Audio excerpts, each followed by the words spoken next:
Hi everybody, Brady Landers here. So when I think of the Disney classics, heck, when I think of Disney in general, one of the first things that usually comes to mind is The Lion King. If I'm not mistaken, it was the first movie I ever saw, according to my parents. So when I heard that Jon Favreau was going to remake this a few years ago, I was pumped. And when news came out that Donald frickin' Glover would be Simba, I was slapping my knee. I was flying through the roof. I literally shrank the moon.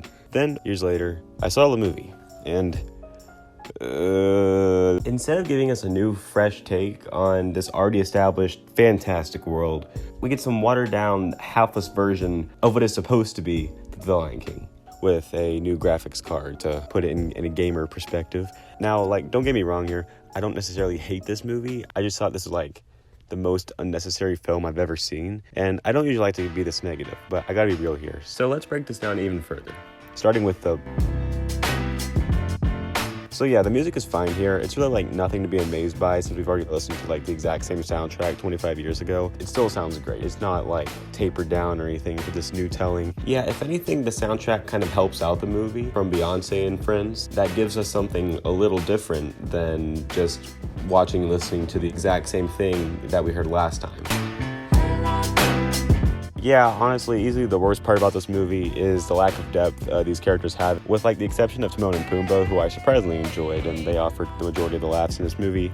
Everybody's just running through the numbers here. No one really is making much of an effort to add anything new to the characters, and I'm not blaming the voice actors, because they did what they can do, but more so the writers. There's almost no one in here that's given an updated or heavier arc, and instead some of these great character moments from the original are reduced down to really such a smaller level that they don't really have much of an importance in the film at all. Specifically, I'm looking at you, Rafiki. Yeah, okay, anyway. It also doesn't help, I can't really tell what the characters are even thinking or looking at, because these are lions, I can't see their emotions. So you're looking at this lion and you're oh wow, look, it's happy Simba. Oh wait, no, now it's sad Simba. Now it's angry Simba. You don't know, they all look the same because it just all looks the same.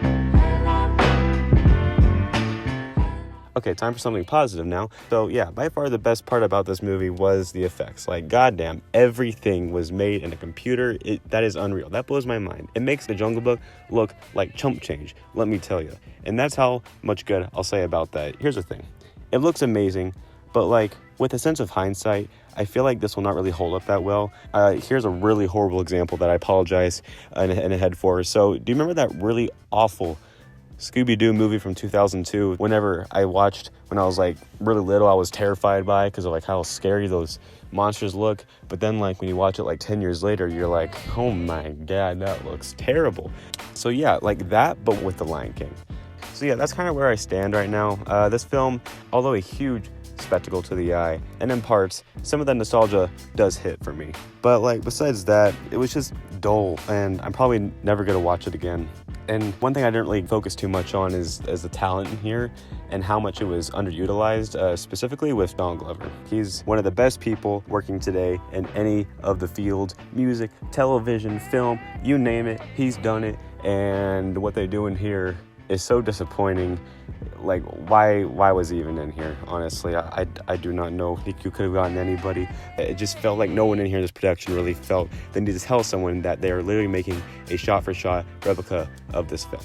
With all of that, thanks for watching. Thanks for liking, for subscribing, doing anything of your liking. And I will see y'all in the Montana video. Bye.